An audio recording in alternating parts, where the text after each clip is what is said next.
India ने पहले mother of trade deal sign की। इससे नोबेल पीस प्राइज के उतावले उम्मीदवार को फोमो होने लग गया और कल उन्होंने इंडिया के साथ ट्रेड डील साइन कर ली और भिखारियों से कम टैरिफ इंडिया पे लगा।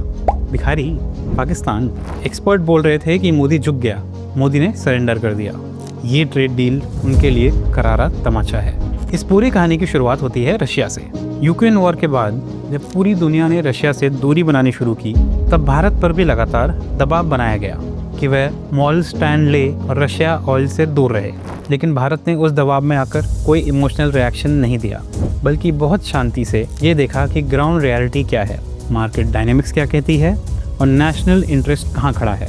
रशिया उस समय आइसोलेटेड था, उसे अपने क्रूड ऑयल बेचने के लिए बायर्स की ज़रूरत थी।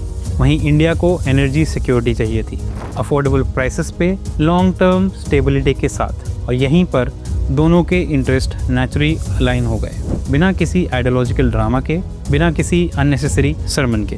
इसका सीधा नतीजा ये हुआ कि भारत को क्रूड ऑयल ग्लोबल मार्केट से 30-40% तक सस्ते दामों पर मिलने लगा, जिससे देश के भीतर इन्फ्लेशन कंट्रोल में रही। फ्यूल प्राइसेस उतनी तेजी से नहीं बढ़ी जितनी बाकी देशों में बढ़ी। फॉरेन एक्सचेंज रिजर्व पर दबाव कम पड़ा और इंडियन रिफाइनरीज ने उसी क्रूड ऑयल को प्रोसेस करके इंटरनेशनल मार्केट, खासकर यूरोप को एक्सपोर्ट भी किया।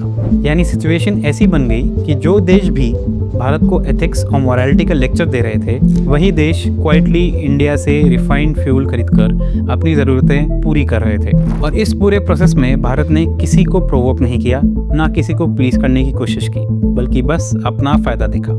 इसी दौरान भारत ने डिप्लोमेसी के स्तर पर एक बहुत सटल लेकिन बहुत पावरफुल सिग्नल भी दिया, जो हेडलाइंस में नहीं आया लेकिन ग्लोबल कैपिटल्स में क्लियरली रजिस्टर हुआ। और वो सिग्नल था कि अगर हालात ऐसे बने तो इंडिया, रशिया और चाइना जैसे बड़े प्लेयर्स के साथ एक ही टेबल पर प्रैक्टिकल बातचीत कर सकता है। इसका मतलब ये नहीं था कि कोई अलायंस बन रहा है या कोई आइडियोलॉजिकल यूनिटी आ रही है, बल्कि इसका सीधा सा अर्थ था कि इंडिया आइसोलेटेड नहीं है, इंडिया कॉर्नर्ड नहीं है और इंडिया के पास हमेशा मल्टीपल ऑप्शंस मौजूद हैं। ये सिग्नल खासकर वॉशिंगटन ने नोटिस किया, क्योंकि अमेरिका अच्छी तरह से समझता है कि जियोपॉलिटिक्स में अनसर्टेनिटी से ज़्यादा डेंजरस चीज़ किसी देश के पास ऑप्शंस का होना होता है।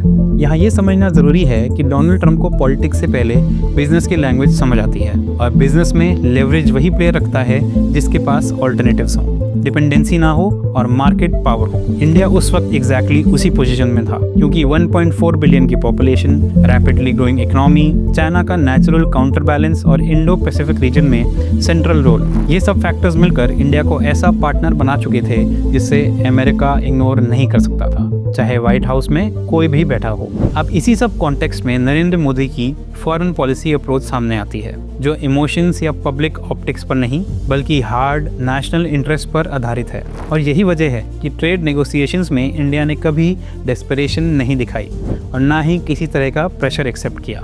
इंडिया अमेरिका ट्रेड डिस्कशंस में फोकस इस बात पर ही रहा कि इंडियन एक्सपोर्ट्स, खासकर इंजीनियरिंग गुड्स, इलेक्ट्रॉनिक्स, फार्मास्यूटिकल्स और केमिकल्स को अनफेयर टैरिफ डिसएडवांटेज से बचाया जाए। मेक इन इंडिया इनिशिएटिव को ग्लोबल सप्लाई चेन्स में जगह मिले और इंडियन मैन्युफैक्चरिंग इकोसिस्टम को ब्रीदिंग स्पेस मिले, ना कि उसे चीप असेंबली हब बनाकर छोड़ दिया जाए। इन नेगोशिएशंस का आउटकम यही रहा कि कॉम्पिटिटर्स के मुकाबले इंडिया को रिलेटिवली लोअर टैरिफ प्रेशर झेलना पड़ा।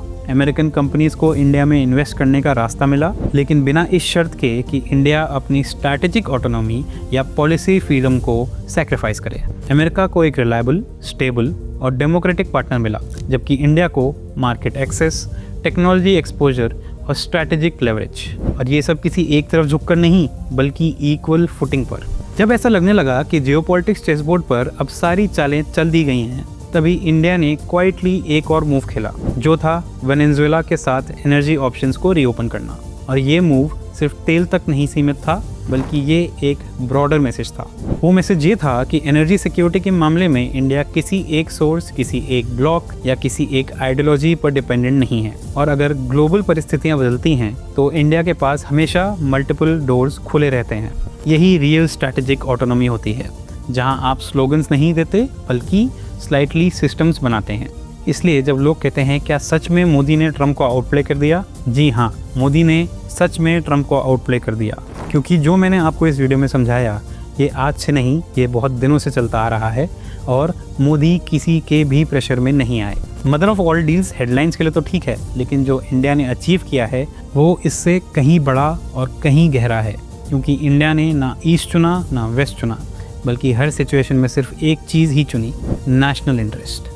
और यही वजह है कि इस पूरी जर्नी को अगर किसी एक लाइन में समझाना हो तो वो यही है कि मोदी ने ना शोर मचाया ना रिएक्शंस दिए, बल्कि क्वाइटली अपनी पोजीशन को मजबूत किया और हर नेगोशिएशन में स्ट्रॉन्गर होकर ही निकले। तो दोस्तों, ये था आज का वीडियो। अगर आपको पसंद आया हो तो प्लीज़ लाइक ज़रूर करिएगा, सब्सक्राइब ज़रूर करिएगा और शेयर ज़रूर करिएगा। Thank you.